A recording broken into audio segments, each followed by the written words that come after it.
It's interesting and instructive to sometimes look at the macrocosm and microcosm type analogy when we're looking at health or any other aspect of life in a way. Where, for example, like if you're looking at atoms and planets, now the planets rotate around the sun and the electrons rotate around the nucleus. Now, if you see one and understand one, it has bearing on understanding how the other one works. And you can use it where looking at alveoli and trees and how they grow, the patterns they follow. There is a benefit in gas exchanges in those two. Um, the the shape of things on a small level or on a big level can have there's sometimes a logic behind it that is relevant on multiple scales. And it's relevant also on the time scale, where, for example, I'm going to live, I don't know, 100 years, and a mayfly will live maybe 1 day, and a Greenland shark will live 500 years. Now, we will have different perspectives on time, um, but it will be relevant, or it will be interesting to like it's helpful to be flexible in seeing that time can evolve on different scales. And this brings me to the fact that with health and this pandemic that we have, there are similarities in the principles that bring about good health, both in the human and in the whole human species. But the scale changes both in time and also in terms of like the size, obviously. Now, I've got an engineering background, and I like to understand things going back to core principles, the basic principles behind it. And when I was studying naturopathy, I did my final year thesis on bird flu, which was at the time there was the pandemic of the bird flu then, 2003 or 2004. And so I did a naturopathic management of a pandemic. That was my thesis. But my understanding of health has actually evolved since then. And I wanted to kind of put down on paper or in video some of the new aspects or the new ways of looking at health that I've gained in the time since then. And so I'm going to be talking about imbalance and what exactly is imbalance. Then I'm going to be talking about gardening, and you'll see what I mean when we get to that. And then talk about transformation.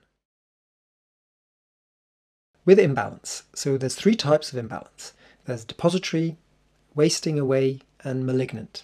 So depository means something is being deposited in a certain area, and that's not the normal functioning of that area, of that tissue or whatever, organ.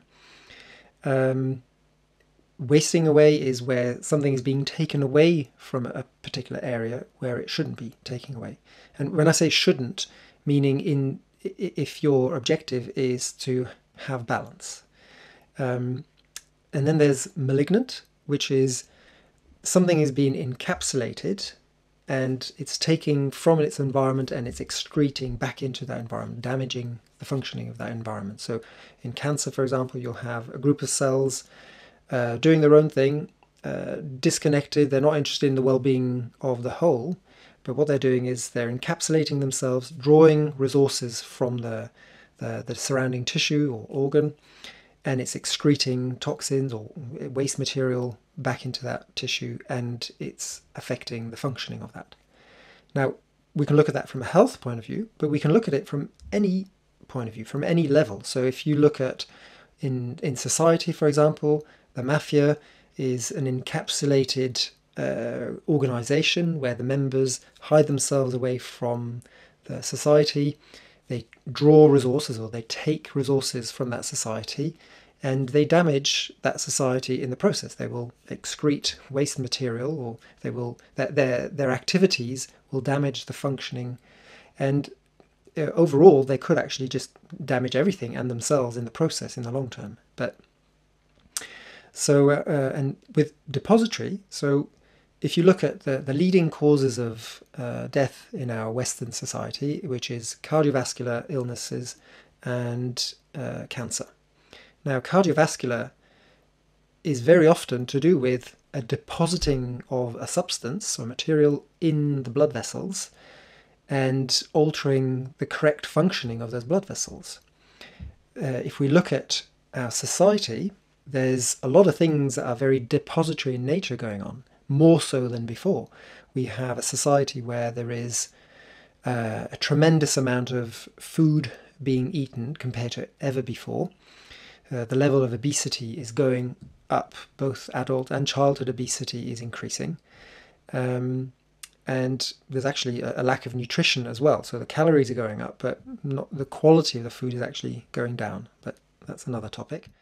When you look at the iris, it's quite interesting to look at these three imbalances, like wasting away. You could have a thinning of the fibers. With depository, you have a depositing of pigment or substances in certain areas of the body, or in the iris, I mean.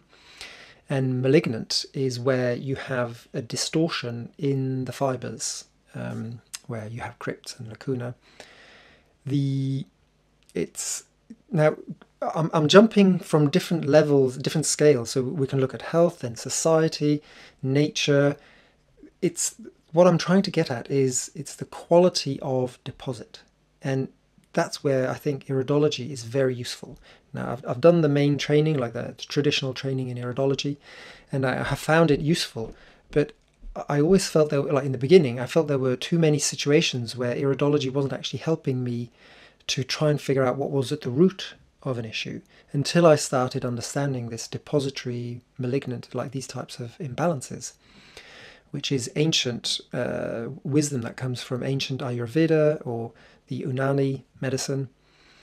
And these looking with those goggles, like trying to see what type of imbalance is going on, helps me understand a lot more. And when you look at a person, you may see something depositing, or like a depository type terrain, but then I will also be looking to find that depository type, those depository type qualities in their diet, in their lifestyle, in their relationships. And it's fascinating to see how often they link. So if you have, for example, somebody with a strong depository type signs in their health, like in their body, and if you start seeing that in their iris, and I would suggest that you start questioning the habits that person has. So not just like dietary habits, but also lifestyle habits. What kind of friends do they have? What kind of work do they have? What's their personality like? Do they deposit stuff in their being? Do they carry too much? And so that's what I'm trying to communicate with you is try and see things in these types of, like with these imbalances. It will open up a whole world of understanding in terms of what is at the root of an issue with someone. So let's have a look at a couple of iris photos and looking in terms of depository, like these types of imbalance. So here we've got an iris, and there are some clear depository type signs. So we've got like a yellow, orange, brown deposits in most areas of this iris. More specifically in the digestive tract here, we've got I call it the small intestine depository signs. So you can see here there's like a whitening of the fibers in this area here, and you can also see some other colors deposited on top of that, which is the orangey yellow colors going on top of that. Now when we zoom in a bit further, we can see a slight wasting away type sign, which is that darker ring that's right on the edge there of the pupil border, which is related to possibly a slightly a wasting away type imbalance in the stomach area, or even in the saliva area, so the very beginning of the digestive tract, which is in the mouth. And so maybe if I see that, when I see this, I usually ask questions in relation to how they eat. Are they eating when they're busy, when they're thinking of other things?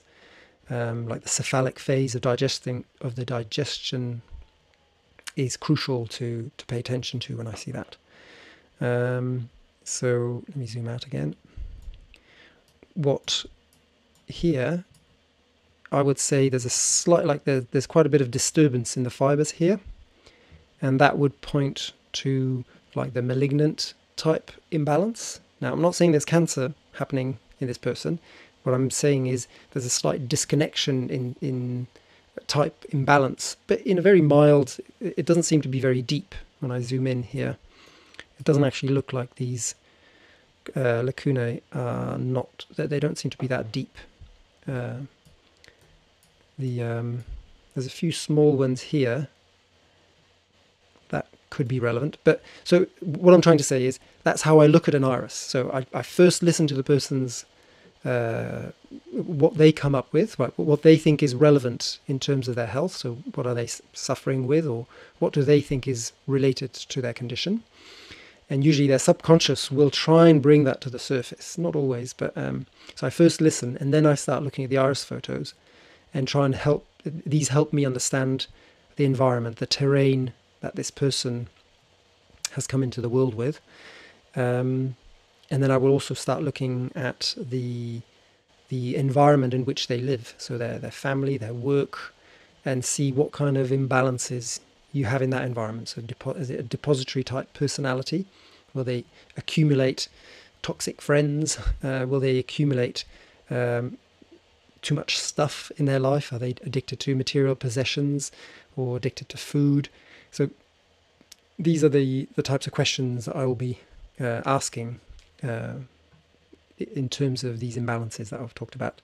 Another iris here, we've got a similar kind of whitening of the fibers and a slightly depository type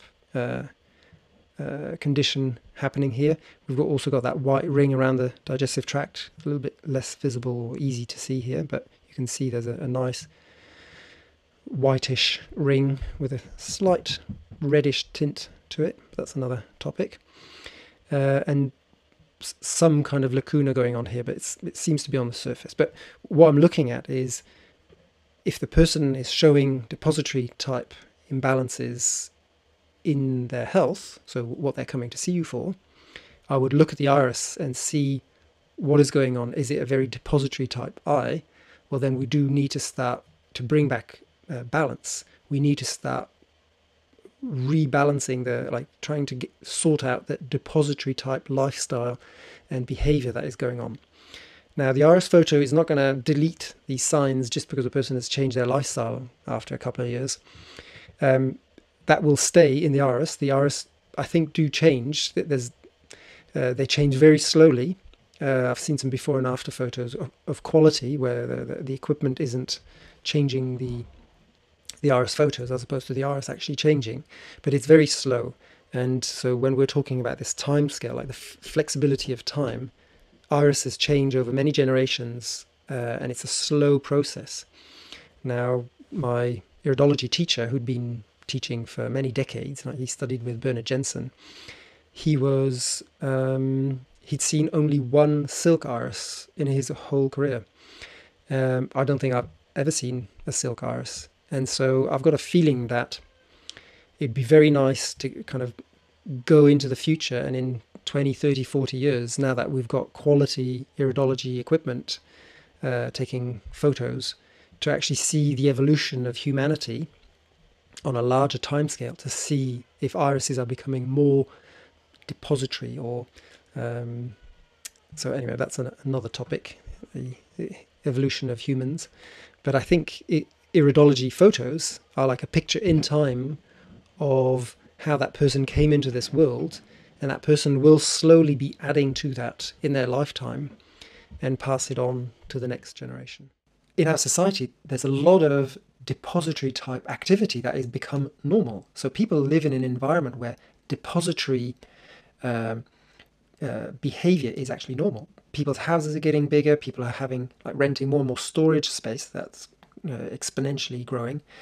It's to actually store a lot of stuff. They're accumulating a lot of stuff, material possessions, and there's also a disconnection going on. So when I mean malignant, another word for that is disconnection or loss of wisdom. And so when we look at our society, we have growing gaps. So there's people becoming richer and other people becoming poorer. Politically, the left and the right is becoming more and more extreme. There's a loss of wisdom, a loss of connection that's going on. And that's why the leading health, like the leading causes of death is cardiovascular and cancer. It's not surprising that you see that in behavior in a society, on a society level. This is where I'd like to come to the gardening side of things, which is there's different ways you can start kind of managing a garden. So the standard way is if you identify a problem, you attack the problem. So if you've got, for example, an invasion of a certain kind of species of insects that are feeding off your plants, where you could go in there and try and kill them with some kind of chemical or even natural solution that you spray on them, which may work, but you're not looking at why that is happening. So why is that problem coming about? And so skilled gardeners think naturally in this trying to solve the problem by changing the environment so that the imbalance can't take shape. So there's a farm here in Normandy in France that is well known for its permaculture. It's called La Ferme Bec et Loin. And they're doing some very interesting work. The volume of food that they're able to produce on the amount of space that they've got available is 2 or 3 times higher than standard beliefs of what is the maximum you can get out of a plot. And I think at least one university from Paris has gone there and studied it over a number of years to actually try and verify their claims, and they're realizing, yes, they're actually achieving this. And how is this coming about? Now, using a high level of wisdom in managing a garden will increase what you think is possible. And the way you do that is by understanding the terrain and the concept of imbalance. The natural cycle of gardening is when you have a seed, then the seed grows into a plant, then it flowers, then it has fruit, and then when the fruit has been eaten, the plant dies, and it's a cycle. And then that plant goes onto the compost heap and becomes food for the next generation. And there's a cycle that keeps happening in this way. And if you're aware of, if you understand how important it is to see which stage of the cycle you're in the gardening side of things, well, we can look at our society in a way, or in a person's health, and try and figure out where we are. Okay, so this is all very interesting, but what do we do about it? So now I want to talk about transformation. And transformation meaning how, once we know, or once we start seeing these imbalances, or now that we understand that the approach is more beneficial to be looking at the environment, the terrain, like the gardening type approach, well, what can we do about it? So now our schools, our families, our friends, our work environment are not the best places to learn about transformation. Yet there is a movement, and it's been going on for decades now, where the self-help movement, which is people trying to improve their lives in one way or another. And whether it's Jordan Peterson, who's got a massive following of people, and his life advice is very practical. It's to be a more noble human being, to work hard, to be careful when you speak, to practical things to bring about an environment where beneficial things are going to be more likely to happen, and to not store too much stuff that you don't need to store. Talks about a lot more than that, but there's Eckhart Tolle, who's got a massive following as well, about much more of a spiritual approach, living in the now.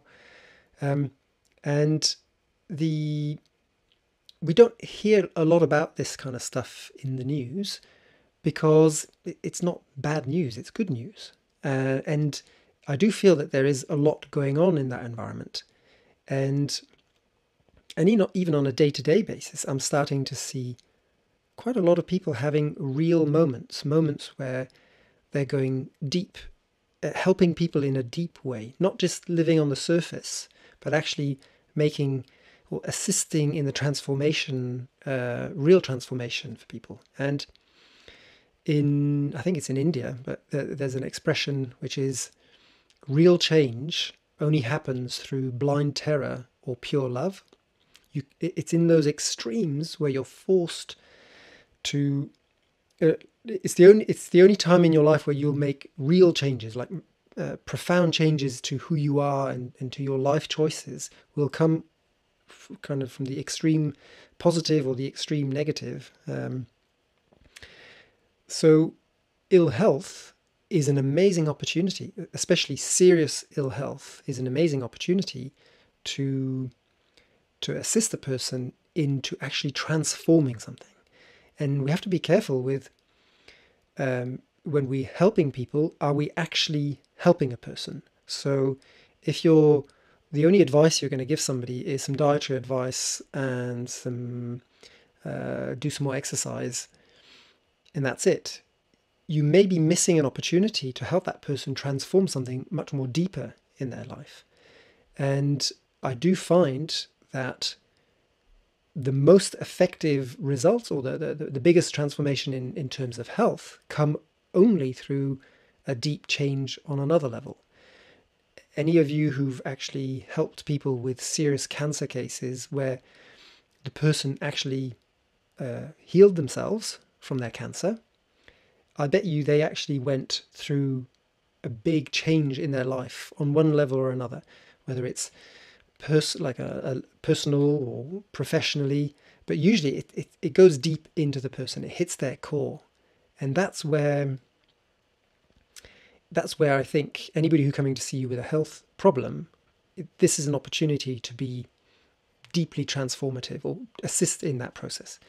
So in terms of like the standard education system uses this model where you become like you're a novice, then you become a bachelor, you become a doctor, then you become a professor, and the meaning behind it is a bachelor means you know something and you can be useful with the skill that you've learnt. When you become a master, you know, like it's the next level up. You know enough to do the job, but you're also capable of managing a group of people. Like you can have people under you that assist you in a bigger project. A doctor knows even more, because a doctor, meaning a teacher, like the origin of the word doctor is actually to teach, or so you reach each level goes up a notch in altitude or in capability. And so the highest one in our education system anyway is professor, which is you know so much that you're actually pushing the boundaries of the field in which you're an expert. So if you're a doctor in a professor in engineering, you will be pushing the limits of understanding in that field. You'll discover new things, and that's when you become a professor. And however, there used to be, well, that still is, but the concept of a mage, or a mage in French. It's what's called a magician, but not magician in terms of doing magic tricks. It's more like alchemy, where you're transforming base metal into gold. Now, this is, I'm not talking about nuclear physics here. You're transforming something that is rough into something much more pure. So you've got a lump of coal under extreme heat and under extreme pressure, that will become a diamond. You're transforming things. And when you're at that level, it looks like magic to people. That's why it's called a magician. But there's nothing magical about it. You're just reaching a level of expertise where you're understanding at a very deep level. And so in terms of health, I think it is possible, and I've seen it happen, actually, practitioners who seem to be doing magic, but there's nothing magical about it. You can reach a level of reaching people and bring about transformation at a very deep level, because you understand the basic, the foundations of life. And this requires a much more deeper transformation of both the practitioner, or especially of the practitioner, meaning, and the only way I see it's possible to get that level of transformation of the practitioner is through some form of spiritual exercise. Now, whether that's meditation, going to an ashram, going to church, going to a mosque, climbing mountains, just sitting quietly, reading meditative books, listening to music. But the process is going within, and in that process, and you have to do it on a regular basis, because it goes infinitely deep. I should say, you have to become familiar with going into that space, and then when you go into that space on a regular basis, you've got the capability of transforming yourself. But the more you've transformed yourself, the more you're capable of helping other people that require that deep transformation. So transformation, it's sometimes very difficult to just, like in this video, I've tried multiple times to try and explain this, and I've just realized you can't explain it. It's not on an intellectual level. Like I can talk about it in a superficial way, but you have to live it. And anybody who's actually gone through some deep transformation will know what I'm talking about. It's very difficult to explain.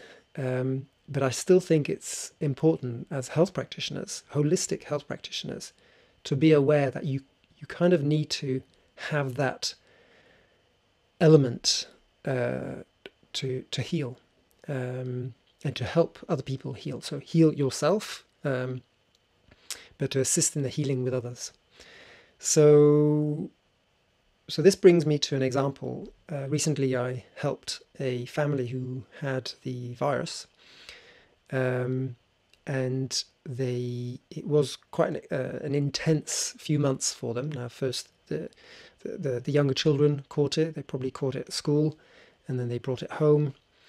And the father, who went through quite a very difficult kind of 3 or 4 weeks, I was assisting them, trying to kind of figure out how to be useful or how to help them in that situation.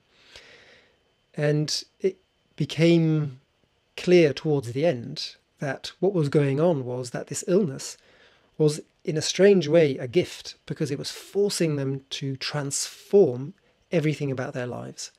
The key elements is to put the first things first, meaning that your highest priority in life needs to be in the first place. That was the key thing that was out of balance for that particular family. And they were going in a direction that probably wasn't going to be beneficial in the long term. And having this illness, which they described as a storm that shook the tree and all the dead wood came out from the tree, and that enabled a new growth and more clarity as to where they were. And this ability to not just talk about kind of remedies, so vitamin D and zinc, and there's a lot of aspects that are useful to bear in mind in a physical way, but in a pandemic, a serious illness that is going around the world, there's a possibility of a lot of transformations going on. And the planet is, to me anyway, due for some transformation. We've been going for many decades now in a direction that's probably not beneficial for both humans and the planet itself. And so this is possibly we've been creating an environment that is appropriate for a pandemic to take place, whether it's diet, our immune systems, our mental and emotional well-being as a planetary, as a species. And so in this pandemic, ignoring this part of what health is, you lose the opportunity to have a transformative effect on the people you help. So to recap, we've talked about the imbalances, the depository, the wasting away, and the malignant type imbalances. and that these imbalances are visible both on the physical level, but also in a lifestyle, in a mental, emotional, in the work environment, on all levels of life. These three types of imbalances are everywhere. It's just the concept of imbalance. You can have these concepts, these imbalances visible in nature, in how rivers or fields or a climate. So it's using that way of looking at imbalance, or these three categories, will help you understand that if something's out of balance on one level, it's highly likely that there's a similar type of imbalance on another level, and you can use that to be much more effective in understanding what is pulling that person out of health that is coming to see you. And both a person, but also our whole society is affected by that. So it helps us understand our environment. So with depository, we have to start looking at reducing what is being brought to the situation. So if something is being deposited in the body, we have to find what is being deposited that the body doesn't actually need. And body, that's a physical level, but we also have to look at the mental and emotional side of things. But we have to reduce the amount of food that is being brought, or the amount of calories, or the amount of fat, or the amount of whatever it is that is in excess and that is being deposited. There has to be a reduction in that. That's obvious. What's less obvious is a reduction in toxic friendships, or in toxic behavior, or in unwanted or unneeded habits or friends or whatever it is. So a reduction in what is not needed. Then when we're looking at the wasting away imbalance, it means we need to bring into the situation, or into that person's life, or into that person's body, what the body needs. So if there's an absence of minerals, well, we need to improve the ability for the body to absorb those minerals, and then we have to bring those minerals. So we have to bring the quality, exactly what is needed, back into the situation. And then with the third one, the malignant, there's many ways you can look at it. So malignant meaning that encapsulation and the disconnection, but it also is related to the level of wisdom. And that's where I was talking about meditation and a spiritual practice. It helps you with that as well. And so you have to bring more awareness to the whole. There has to be an awakening going on, an awareness growing, so that the person, or you can help the person see more clearly what is going on, what is disconnected, what in their lives have they disconnected from themselves, but it's still present. And that increase in wisdom will affect the other imbalances as well. So the more awareness you have about your own life, and the more awake you are about your habits, you will start to realize, or there will be an increased awareness that certain types of food are not actually wanted anymore, because you realize what they were substituting for.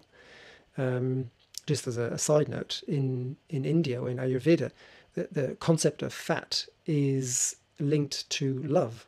And so that when the whole Western society is becoming more and more obese, one way of looking at it is that people are trying to put love on their body, or they're trying to surround themselves with more love. The only thing is, it's not the right type of love that is going to bring back balance. But maybe there's a better way to kind of realize that to be more loved, a certain new lifestyle is required, a certain new environment is required. And so there's many levels in when I talk about depository, wasting away, and malignant. There's many levels of understanding of that, but they all come back to bringing more balance to a person. So a couple of things to finish off with is, the first one is to try and figure out, to make progress, you first need to be very clear on where you are, or where your client is, obviously. Meaning, if you're somehow lost or in an unfamiliar environment and you call a friend up, that friend, the first question they'll ask is, where are you? And you have to be very clear with that. And iridology, to me, is one of those things where it gives you an idea of where a person is at. What is the genetic makeup that they came into this world with? That will be visible in the iris. What types of imbalances are more likely to happen or to be present? You're not defined by those genetics. You can live a very different lifestyle and not have problems related to those inherited weaknesses. But it's like a background environment of that person or of whoever it is. And so it's the key thing is to figure out where you're at before you even start trying to go, okay, if you're lost in an unfamiliar environment, your friend is not going to start giving you advice, kind of take the road and then turn left, until they've figured out exactly where you are. So that's one of the key things that I think is sometimes forgotten when we're giving it advice. And that means the holistic approach is needed for that, because if somebody has a health imbalance, you can only know where the person is at if you fully understand what is going on, if you know what is at the root of it. That's the crucial bit about holistic health and why it's so important. You really do need to figure out everything about that person. If that person has got poor relations in their work environment, but they've got a perfect diet, they've got nice relations with their friends, but that could be the cause of it. If you don't look at that, you can give all the health advice, the best health advice that there is. If you haven't hit that core element of work relations, progress is going to be virtually impossible, or it is going to be impossible. So that's the key thing, is where are you? Like, where is the person right now? And that is the most important thing about health. That requires a really holistic approach. So that's the first point I wanted to finish off with. The second one is it's like not a trick or a shortcut, but if somebody is stuck, or if their situation is complex, and most people coming to see you for a health requirement, their lives will be complex in many, many ways. And like one of the things I use to reduce that is to minimize the dietary aspect of it. So really clean up their diet, just to kind of get some more clarity. But that's sometimes not enough. And what I use, the second bit that I find very useful, is being of service. And there's like some magic that happens when being of service. It's like you're adding to your karmic bank account. You're getting back into credit, and that you can draw on. And it's like the universe will then start assisting whoever it is in their path or on their progress.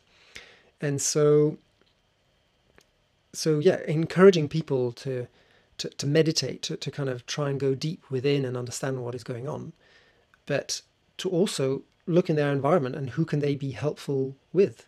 And that can sometimes unblock a complex situation, meaning there's like an awareness of I'm being useful, and it somehow elevates that person's position, and it sometimes unlocks a stuck situation. So anyway, being of service. And in that vein, kind of, if you've got any questions in relation to anything I've talked about, or if you feel like you're stuck and you're not sure how to make progress, and whatever I've talked about resonates with what it resonates with you, feel free to contact me. On my website, I've got my contact details are there. I give free sessions on a regular basis if that's required. And yeah, just trying to be of service is relevant, not only if you're stuck, but if you just want to make progress in life. And so I'm very keen to be of service. So if you've got any questions, yeah, kind of contact me.